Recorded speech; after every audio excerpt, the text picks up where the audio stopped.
they've kind of restored somewhat their reputation on the economy after that disastrous period under Liz Truss and a little bit before with Boris Johnson. But actually, if you look at the headline polls here, look, Labour is still polling roughly 15 to 20 points ahead. That's a huge lead. I mean, if anybody had said that 2 years ago, you'd have said you're joking.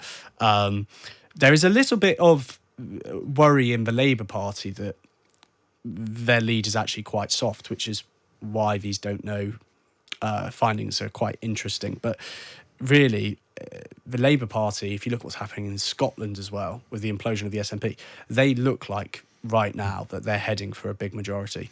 Undecideds lean quite heavily towards Rishi Sunak, with about a third of voters being currently undecided. Yeah.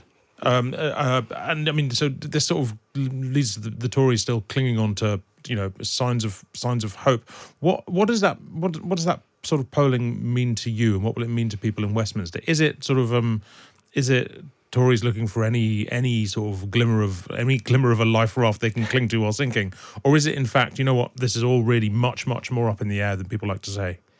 I think it is an interesting poll. It will provoke some discussion in Whitehall and Westminster, but actually, if you are looking at the kind of broad context, it is when you actually look at that, okay, we always have a high degree of don't knows at this stage in an electoral cycle because the two parties are quite similar. It's easy to see why there are quite a lot of don't knows. There's quite a lot, obviously, a lot of disillusioned Conservative voters who don't intend to vote for the party again. There's also quite a lot of disillusioned Labour voters from 2019 and 2017 who voted for Jeremy Corbyn and don't necessarily like Keir Starmer. So you do have a big segment of don't knows, and both parties are vying for them.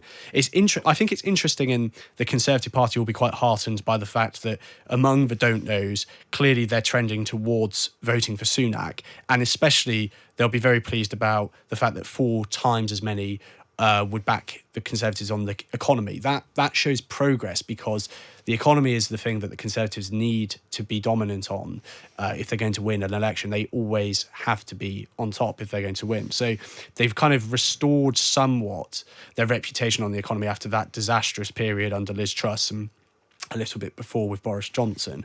But actually, if you look at the headline polls here, look, Labour is still polling roughly 15 to 20 points ahead. That's a huge lead. I mean, if anybody had said that 2 years ago, you'd have said you're joking. There is a little bit of worry in the Labour Party that their lead is actually quite soft, which is why these don't know findings are quite interesting. But really, the Labour Party, if you look at what's happening in Scotland as well, with the implosion of the SNP, they look like right now that they're heading for a big majority. So that, I mean, they've also been attacking the Conservatives quite hard. The other thing I wanted to ask you about, Labour's attack ads last week and this week, which we were talking about earlier in the show, actually. The one accusing Rishi Sunak of being soft on sex offenders, and the one targeting him much more personally over his wife's tax affairs. One gets the idea that Labour, this hasn't necessarily gone down terribly well with everybody, but Labour is completely unrepentant and will probably do a lot more of this kind of thing. Yeah, that is right. They say that the trigger for these adverts, they'd been planning them for some time, but the reason why they pulled the trigger was because the Conservatives there was a number of occasions recently where they'd gone after Starmer personally, Sunak referring to him to a lefty lawyer on immigration controls.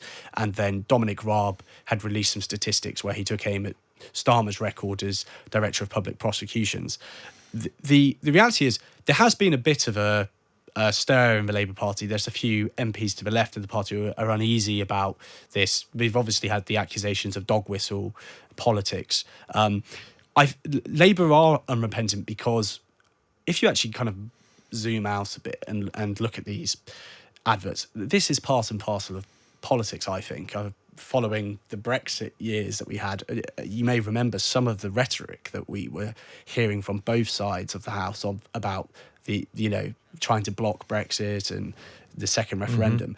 I just feel as though there was a bit, and some people were uneasy. There's reports about Yvette Cooper, the Shadow Home Secretary, being uneasy with those but they seem to work, and they've cut through in a way that statistics that are sent out in press releases don't. And I think what you're just seeing is that what Starmer's trying to convey more than anything here is that he's prepared to actually get down in the dirt and fight to win. And that's something that people didn't really see in him. He was seen as quite an establishment, gentlemanly figure, a bit like Sunak. And it's quite taken people probably more by surprise than anything else. Yeah.